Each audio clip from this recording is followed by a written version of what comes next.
உங்கள் குடும்பத்தை குறித்து நீங்க தான் பொறுப்பு. எல்லாரும் இயேசுவை அறிந்திருக்கிறார்களா? இந்த அடிக்கப்பட்ட ஆட்டுக்குட்டியின் ரத்தத்துக்குள்ள வந்துட்டாங்களா? இந்த இயேசுவை ஏற்றுக்கொண்டிருக்கிறாங்களா? அறிக்கை செய்திருக்கிறார்களா?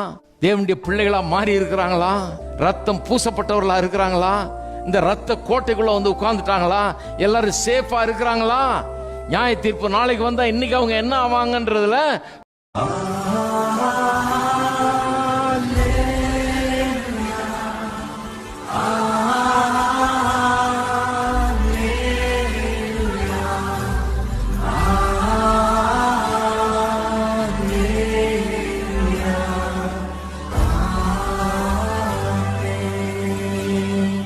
எனக்கு அதனால தான் இந்த தேவன் எனக்கு பிடிக்குது. இந்த ஒரு தேவன் தான் அந்த உலகத்திலே மனுஷனை மதிக்கிற தெய்வம்.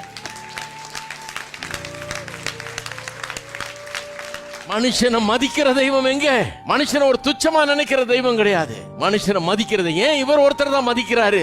ஏன்னா இவர் தான் சிருஷ்டித்த தெய்வம். அவருக்கு தானே தெரியும் என்னுடைய அருமை, உங்களுடைய அருமை. நம்மளை எப்படி சிருஷ்டித்தார்னு அவர். சில நேரத்தில் கர்த்தர் என்ன பண்ணிடுவார் தெரியுமா?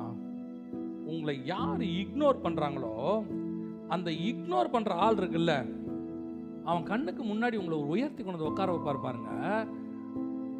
அவன் அப்படியே ஆச்சரியப்படுவான், எப்படி இவன் மேல வந்தான், எப்படி இவனுக்கு இந்த தைரியம். உலகம் நம்ம அற்பத்தனத்தை மட்டும் பார்க்குது, ஒன் சைடை மட்டும் பார்த்துட்டு உலகம் சொல்லுது இவன்லாம் எப்போ எலியா வீட்டுக்குள்ள வந்துட்டாரோ மாவும் எண்ணெயும் குறைவுபடாதபடி எப்போ வரைக்கும் இருந்துச்சா? பஞ்சம் முடிகிற வரைக்கும் மாவு எண்ணெயும் குறைவுபடல. அதே காரியம் தான் இப்பவும் நடக்கும்.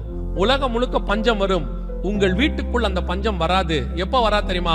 உங்கள் வீட்டுக்குள் தேவன் இருக்கிற வரைக்கும் அந்த பஞ்சம் வராது. உங்க வீட்டுக்குள் தேவன் இருக்கணும், தேவன் உலாவுகிறவா இருக்கணும். வீட்டுக்குள்ள சீரியல் ஓடுச்சுன்னா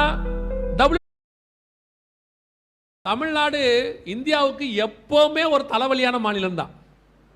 எல்லா காலத்திலும், இப்ப இல்ல, சுதந்திரம் அடைஞ்சதுல இருந்து, சுதந்திரத்துக்கு முன்னாடியில இருந்து தமிழ்நாடுனாலே தலைவலின்னு தான் அர்த்தம். நீங்க போய் சரித்திரத்தில் கேட்டு பாருங்க. இன்னைய வரைக்கும் நான் சொல்றேன், இந்தியாவையே பிடிக்க முடிஞ்ச எல்லாராலையும், நான் முகலாய காலத்துல இருந்து சொல்றேன், அசோகர் காலத்துல இருந்து சொல்றேன். நீங்க அப்புறம் அதான் ஒரு பையன் சொன்னான் அவங்க அம்மாட்ட, படிப்படுறான்னா படிக்கிறது இல்லை இன்ஜினியரிங் காலேஜில். பைபிளை படி திட்டுமா அந்தம்மா நல்ல ஆவிக்குரிய குடும்பத்திலேருந்து வந்தவங்க. பையன் படிக்கிறதே இல்லைங்க, சொன்னா திட்டினா கூட படிக்க மாட்டான். எனக்காக உட்காந்து வேண்டா வெறுப்பா கொஞ்ச நேரம் உட்காந்து வாசிப்பான். பைபிளை படிக்கிறது இல்லை. நான் இப்படிதான் பட்டாக்கிட்டான்னு பேசிட்டு இருந்தேன் ஒரு நாள், பைபிள்னா என்னன்னு. அடுத்த நாள் லேசா பைபிள் எடுத்து பேக்ல சொருகுறானா காலேஜுக்கு போறதுக்கு. 1 மணி நேரம் போகணுமா காலேஜுக்கு. அம்மா கேட்டிருக்கேன், ஏன்டா எப்போ